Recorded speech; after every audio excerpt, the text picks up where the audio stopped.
Welcome back to clean news UP. चलिए देखते हैं उत्तर प्रदेश की 25 फटाफट बड़ी खबरों को। इससे पहले आप न्यूज को कहां से देख रहे हैं हमें कमेंट में बताना बिल्कुल ना भूलें। साथ ही हमारे फेसबुक पेज को भी फॉलो करें। फेसबुक पेज का लिंक डिस्क्रिप्शन में दिया गया है।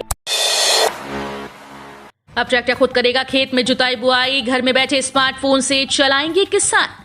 प्रदेश के किसानों के लिए एक अच्छी खबर है। अब उन्हें जुताई बुआई में हो रही दिक्कतों का ज्यादा सामना नहीं करना पड़ेगा। दरअसल अब एक ऐसा ऑटोनॉमस ट्रैक्टर आने वाला है जो उनकी सारी समस्याओं को हल कर देगा। जी हां, दुनिया के नाम कंपनी जॉन डियर ने एक ऐसा ट्रैक्टर बनाया है जो अपने आप चलेगा। इतना ही नहीं, उसे प्रदेश के गांव के ऊबड़ खाबड़ किसी भी तरह के रास्ते पर कहीं भी डाल दीजिए, ये अपना रास्ता खुद बना लेगा। आसपास की स्थितियों से तालमेल भी बिठा लेता है। इसे बार बार निर्देश देने की जरूरत नहीं पड़ती। 13 लाख किसानों को लेकर योगी सरकार का बड़ा फैसला। बिजली बिल में 50% मिलेगी छूट। यूपी के करीब 13 लाख किसानों को सरकार ने बड़ा तोहफा दिया। सरकार ने किसानों के लिए बिजली दरों में 50% छूट देने का निर्णय लिया।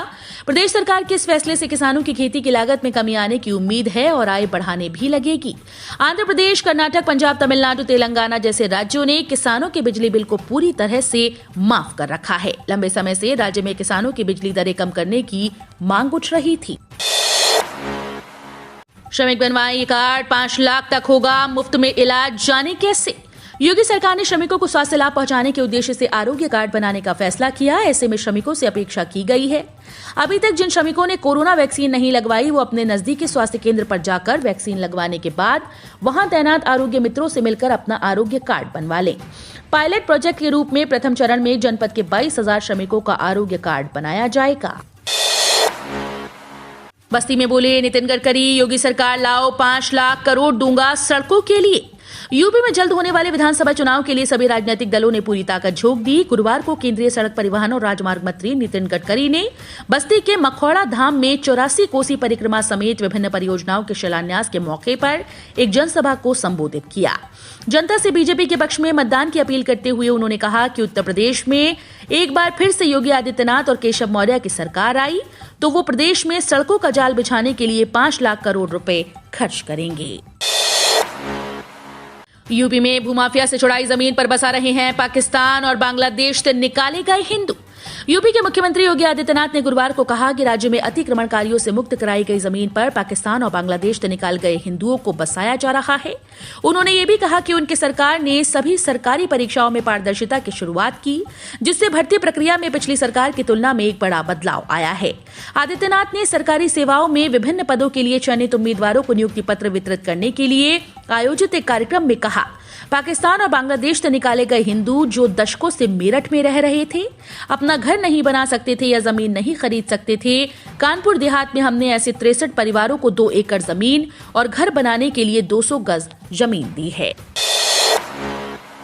योगी सरकार का फैसला, मैनपुरी के सैनिक स्कूल का बदला नाम, जनरल बिपिन रावत के नाम से जाना जाएगा स्कूल। यूपी सरकार ने मैनपुरी में स्थित सैनिक स्कूल का नाम देश के पहले प्रधान रक्षा अध्यक्ष जनरल दिवंगत विपिन रावत के नाम पर रखने का फैसला किया।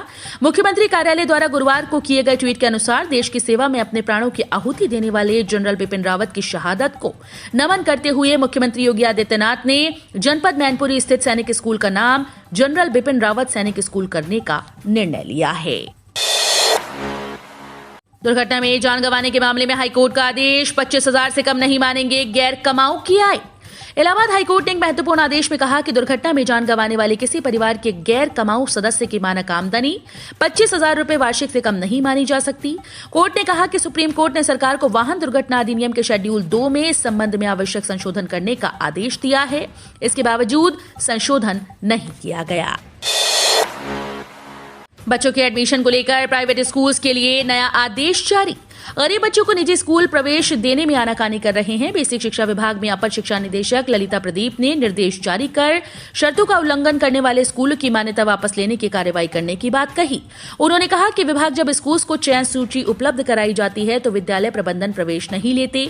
चयनित बच्चों के अभिभावकों से अनावश्यक प्रमाण पत्रों या कागजों की मांग करना, समय समय पर ऐसे बच्चों से वसूली करके रसीद उपलब्ध न कराना, बच्चों का नाम स्कूल से काट दिया जाना और अनावश्यक अभिभावकों को बच्चों को तंग करने जैसी शिकायतें विभाग में की जा रही हैं।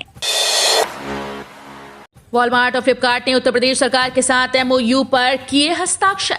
वॉलमार्ट और फ्लिपकार्ट ने उत्तर प्रदेश सरकार में सक्रिय MSME की क्षमता निर्माण के लिए इकोसिस्टम तैयार करने के उद्देश्य से राज्य के निर्यात संवर्धन ब्यूरो के साथ कल एक समझौता ज्ञापन पर हस्ताक्षर किए।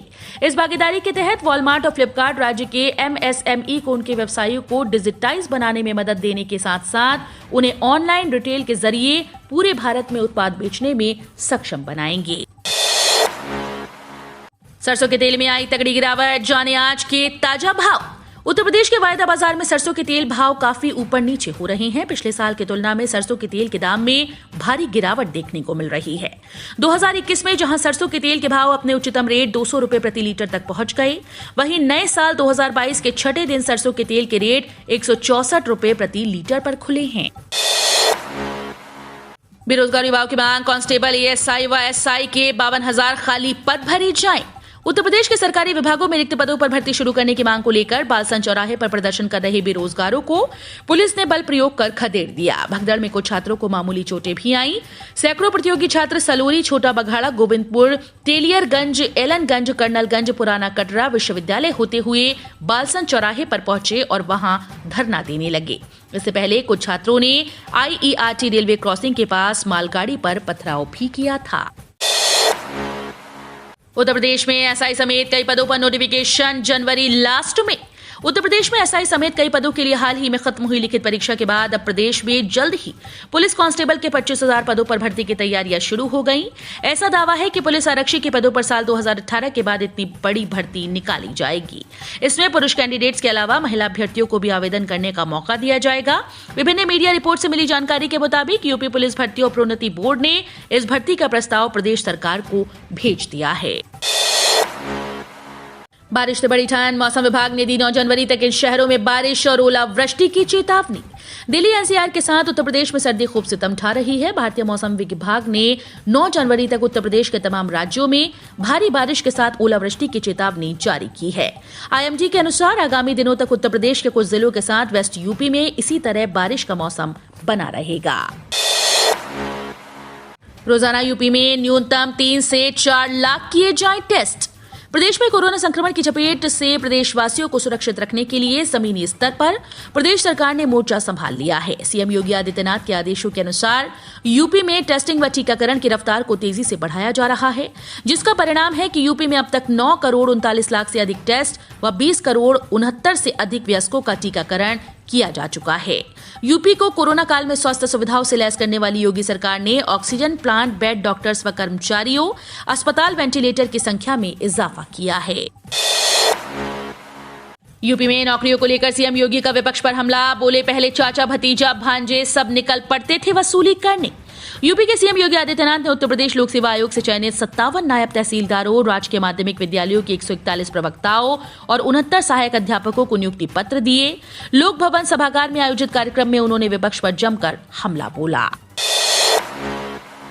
यूपी में 5 साल में जो हुआ वो ट्रेलर, अब फिल्म चालू होगी। केंद्रीय मंत्री नितिन गडकरी ने गुरुवार को प्रयागराज से सटे कौशाम्बी में मूरतगंज के सकाढ़ा में 2659 करोड़ की परियोजनाओं का लोकार्पण व शिलान्यास किया। इस मौके पर उन्होंने कोखराज से हंडिया तक दक्षिणी बाईपास और प्रयागराज के फाफामऊ में केबल आधारित डबल डेकर ब्रिज बनाने की घोषणा की। कहा कि 5 साल में जो हुआ वो ट्रेलर था, फिल्म तो अब चालू होगी। मथुरा में इलेक्ट्रिक बसों की राह में चार्जिंग पॉइंट का रोड़ा, रेलवे पुल की कम ऊंचाई भी बाधा। उत्तर प्रदेश के मथुरा में मुख्यमंत्री द्वारा शुरू की गई इलेक्ट्रिक बसेस का सुचारू संचालन होने की राह में चार्जिंग पॉइंट नहीं बन पाने, मार्ग में पड़ने वाले रेल पुल की ऊंचाई कम होने, किराए की दर कंप्यूटर प्रणाली में फीड न हो पाने और बसों के पंजीकरण संबंधी औपचारिकताएं पूरी नहीं हो पाना बाधक बन गया। मुख्यमंत्री योगी आदित्यनाथ ने मंगलवार को इन बसों का वर्चुअल उद्घाटन किया था, मगर कुछ शुरुआती बाधाओं के कारण प्रदेश की धार्मिक पर्यटन नगरी में ई बसों का परिचालन शुरू नहीं हो सका। कभी भी बच सकता है चुनाव का बिगुल, यूपी में 6 से 8 चरण में हो सकते हैं विधानसभा चुनाव। उत्तर प्रदेश में होने वाले विधानसभा चुनाव की तैयारियां जोरों पर हैं और चुनाव की रणभेरी कभी भी बच सकती है। इस बीच खबर है कि उत्तर प्रदेश में होने वाले विधानसभा चुनाव 6 से 8 चरणों में हो सकता है। हालांकि चुनाव आयोग उत्तर प्रदेश में मतदान के चरणों को अंतिम रूप देने में जुटा है, मगर सूत्र बता रहे हैं कि यूपी में 6 से 8 चरण में हो विधानसभा चुनाव हो सकता है। छोटी छोटी जातियों में यादव और जाट की काट खोज रही बीजेपी। उत्तर प्रदेश में ग्राम प्रधान से लेकर प्रधानमंत्री तक के किसी भी स्तर के चुनाव में जातिगत समीकरण बेहद मायने रखता है।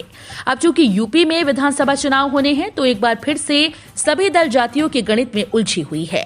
जातिगत रूप से सबसे प्रभावशाली वोट बैंक की बात अगर करें तो वो है ओबीसी वोट बैंक। कहते हैं कि ना दिल्ली की सत्ता का रास्ता यूपी से जाता है तो यूपी की सत्ता का रास्ता भी ओबीसी वोट बैंक है। अगर सत्ता में आना है तो ओबीसी का वोट जरूरी है। 2001 के सामाजिक न्याय रिपोर्ट के मुताबिक यूपी की आबादी में पिछड़ा वर्ग की हिस्सेदारी करीब 54% है। एसबीआई ने एटीएम से निकासी के बदल दिए नियम। देश का सबसे बड़ा भारतीय स्टेट बैंक आए दिन अपने खाता धारकों के लिए नए नए ऑफर व नियम बदलता रहता है। इसी बीच अगर आपका अकाउंट एसबीआई में है तो फिर ये खबर आपके बहुत काम आने वाली है, क्योंकि इसके एटीएम से कैश निकासी के नियमों में बदलाव हो गया। एसबीआई ने एटीएम से लेन देन को सुरक्षित करने के लिए ये कदम उठाया है। आरआरबी ग्रुप डी की परीक्षा नजदीक, यहां जाने चयन प्रक्रिया और एग्जाम पैटर्न से जुड़ी जानकारी। आरआरबी ग्रुप डी की परीक्षा का इंतजार कैंडिडेट काफी समय से कर रहे हैं। इंतजार की ये घड़ी अब जल्द ही खत्म भी होने वाली है, क्योंकि 23 फरवरी से इस परीक्षा का आयोजन कई चरणों में होगा। इस भर्ती के तहत 1,03,769 रिक्त पद भरे जाएंगे, जिसके लिए 1 करोड़ से ज्यादा कैंडिडेट्स ने आवेदन किया है। ऐसे में ये परीक्षा काफी कठिन होगी। कैंडिडेट से कंप्यूटर बेस्ड टेस्ट में 100 अंकों के 100 सवाल पूछे जाएंगे। यूपी में गुरुवार को मिले 3,121 नए कोरोना वायरस संक्रमित, 600 गौतम बुद्ध नगर और 408 लखनऊ में मिले। कोरोना वायरस धीरे धीरे फिर से कहर बन रहा है। सुरसा की तरह वो अपना मुंह बड़ा कर रहा है। कोरोना वायरस संक्रमण की तीसरी लहर ने अन्य राज्यों की तरह ही उत्तर प्रदेश में भी गति पकड़ ली। यूपी में रोज करीब 1.5 गुना नए केस बढ़ रहे हैं। बीते 24 घंटे की जांच रिपोर्ट में उत्तर प्रदेश में 3,121 नए कोरोना वायरस संक्रमित मिले। इस वक्त 8,224 कोरोना वायरस एक्टिव केस हो गए हैं। बरेली में सियासी जमीन मजबूत करने में जुटे असदुद्दीन ओवैसी, मेथोडिस्ट हॉस्टल के ग्राउंड में भरी हुंकार। एआईएमआईएम बरेली में विधानसभा चुनाव की तैयारियों में जुटी है। Party chief Asaduddin Owaisi Bareilly Methodist hostel के ग्राउंड में जनसभा को संबोधित किया। एआईएमआईएम प्रमुख ओवैसी गुरुवार को 12 बजे मिशन हॉस्पिटल के पास मेथोडिस्ट हॉस्टल के ग्राउंड में शोषित और वंचित समाज सम्मेलन को संबोधित किया। मथुरा के बांके बिहारी मंदिर में बिना रजिस्ट्रेशन नहीं होंगे दर्शन। नए साल का आगाज अपने आराध्य के दर्शनों के साथ करने के लिए पिछले दिनों बड़ी संख्या में श्रद्धालु वृंदावन पहुंचे और जन जन के आराध्य बांके बिहारी मंदिर में भीड़ का अत्यधिक दबाव देखने को मिला। वहीं कोरोना के बढ़ते मामलों को देखते हुए भी इसे जरूरी रखा गया। एक बार फिर से बढ़ रहे कोरोना के मामलों और मंदिर में उमड़ रही भीड़ को देखते हुए सिविल जज जूनियर डिवीजन अर्चना सिंह ने मंदिर प्रबंधन को आदेश जारी कर दिए। कोर्ट ने मंदिर आने वाले बाहरी दर्शनार्थियों को आरटीपीसीआर रिपोर्ट लाना अनिवार्य किया है। मेड इन चाइना विमान नेपाल एयरलाइंस को बना रहे कंगाल। बदहाली से बचने को लिया बड़ा फैसला। भारत में यदि किसी सामान पर मेड इन चाइना लिखा है तो ये मान लिया जाता है कि इसकी उम्र ज्यादा नहीं और इस पर खर्च हुए पैसे भी बर्बादी होने हैं।